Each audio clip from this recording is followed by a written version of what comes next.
Não, peraí. Até você revalidar, você não tinha um CRM? Não. Eu tinha o registro do Ministério da Saúde. Isso foi no governo, acho que Dilma.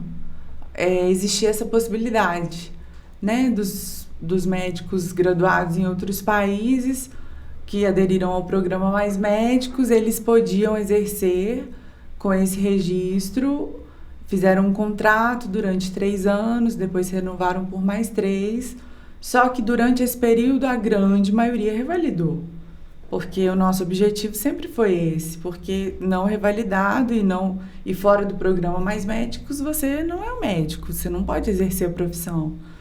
E aí, durante esse período eu sofri muito preconceito, inclusive até hoje quando eu comento que eu formei em Cuba, a primeira pergunta que vem é: você já revalidou? Você passou na prova? E realmente, assim, eu considero isso bem, bem desagradável, assim, né? É muito estranho, né? Aquele preconceito com uma coisa que eles não conhecem. É um preconceito mesmo. Preconceito. E porque muitas vezes, assim, não é nem desafiando, mas será que algum deles passaria na prova do Revalida? Talvez fique essa dúvida, né? A gente conhece o ensino do Brasil aqui. Muita gente forma nas costas de alguém. Alguém fazendo trabalho, alguém ali. Tem gente até que faz prova para as outras pessoas. Como é que será que ele então é um preconceito? Será que o Brasil podia fazer isso? A gente faz um revalida com todo mundo aí. Exatamente. Vamos ver a taxa de conhecimento da medicina brasileira aqui, se a escola, se as faculdades ensinam mesmo de verdade ou tá ali só formando... Que é complicado até falar, mas formando filho de papai. Quem tem condição de pagar 15 mil reais numa faculdade aqui? Por que será que tem cotas no Brasil e a gente reclama? Por que será? Porque se não tiver cota, quem vai ter condição de estudar no FMG? E mesmo assim, as cotas eu ainda acho que são muito limitadas, né? E a gente tem um exemplo clássico aqui em Minas, que é o FMG, que é uma faculdade muito elitista. Demais! Né? Eu vou falar, ter a cota não é o suficiente, porque se você assim, não tem condição de pagar a faculdade, você passa numa cota dessa, um curso que é de 8 da manhã até 6 horas da tarde, quem vai colocar comida na mesa? Exatamente. Quem vai arrumar casa? Quem vai fazer tudo? Em Cuba eu tinha tudo isso, assim, e é minha pátria, assim, para dizer, porque eu tive em Cuba o que eu jamais teria aqui no Brasil, né? Eu recebia para estudar. Você, do nada, você está em Cuba. Você não, como que veio essa querer fazer medicina e querer fazer medicina em Cuba?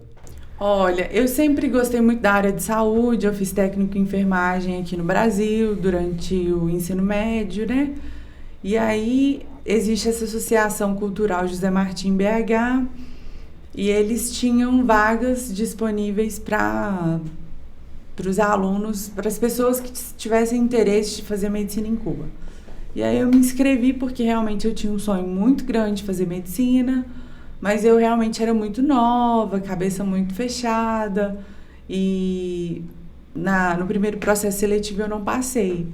E aí eles me aconselharam não desistir, porque eles encontraram em mim realmente uma vontade muito grande de ir, mas que eu era muito nova.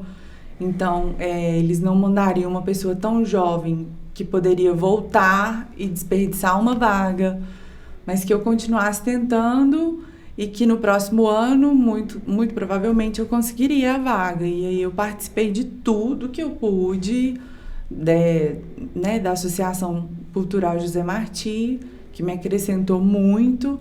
E aí no segundo ano que eu fiz a prova, eu passei e deu tudo certo, assim, mas então porque você não desistiu, você queria muito ir. Você estudou mais, assim? Eu estudei muito mais e quando chegou a segunda prova, assim, eles ficaram até assustados com o tanto que eu estava por dentro de tudo que estava acontecendo no país, coisas que eu não estava na primeira vez, né? Eu estava bem... E esse conhecimento que você tinha, você tem aí do país, você fez lá, no dia a dia, foi importante? Tipo, você sabe, aqui aconteceu isso, aqui aconteceu aquilo, o país tinha o Fidel Castro, quem era o Fidel Castro, por que era importante? Isso no dia a dia era... Sim, foi muito importante porque as fontes que eu procurei eram diferentes, né? Porque eu não fui no Google, não fui, né? Enfim, porque se eu tivesse ido em alguma rede, talvez eu teria uma concepção bem diferente, mas eu cheguei em Cuba bem preparada, porque eu tinha estudado através de fontes bem seguras do que realmente é o país. Então, eu cheguei lá sabendo bastante coisa, mas aprendi muito mais do que eu imaginei estando lá aos 7 anos, assim. Cada dia em Cuba é um aprendizado gigantesco, assim. Eu imagino quão bonito que também é o país. É um crescimento, assim, fora do comum, assim. Fora do comum. A gente tem uma pergunta aqui da Carla Sena, uma grande companheira de trabalho. Um beijão, Carlinha. Ela falou aqui. Ela falou, oi, Lu, pergunto para ela quais são os maiores desafios de exercer a medicina. E quando ela decidiu seguir a medicina, ela falou que ela é apaixonada por medicina. Ela fez jornalismo, ela é nossa jornalista lá do nosso programa que eu trabalho. Mas ela queria fazer medicina. Uhum. Quais são os desafios? Olha, eu acho que quando... Lembrando que você trabalha na saúde pública, né? Na saúde pública. Eu acho que o maior desafio é ali o primeiro, o segundo mês... Porque você se sente um peixe fora d'água, você estudou tanto, mas quando você está de frente a um paciente é completamente diferente. Porque até então, a sua cobrança é estudar, né? Você está ali para estudar. É diferença, a teoria e prática é muito diferente? Muito diferente, muito. E aí, quando você está de frente a um paciente, você acha que uma dipirona vai matar. Então, assim, é difícil. Até você ter uma certa segurança leva um bom tempo, assim. Até hoje eu tenho, então, e acho que vou continuar tendo. E acredito que a saúde é uma coisa que evolui todo ano, né? Todo ano surge um trem diferente. Exatamente, e eu acredito que isso seja muito positivo, né? A partir do momento que você está estagnado ali, está tudo errado. E na medicina você tem que estar constantemente buscando, né?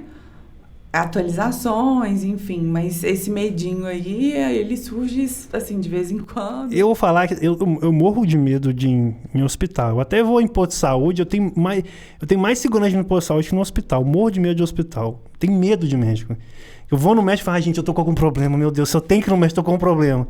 Homem geralmente é Nossa, assim, a minha esposa, eu vou no médico quando eu tô assim, eu tô morrendo mesmo. Tô morrendo. É característico de homem. Nossa, eu tenho medo de hospital.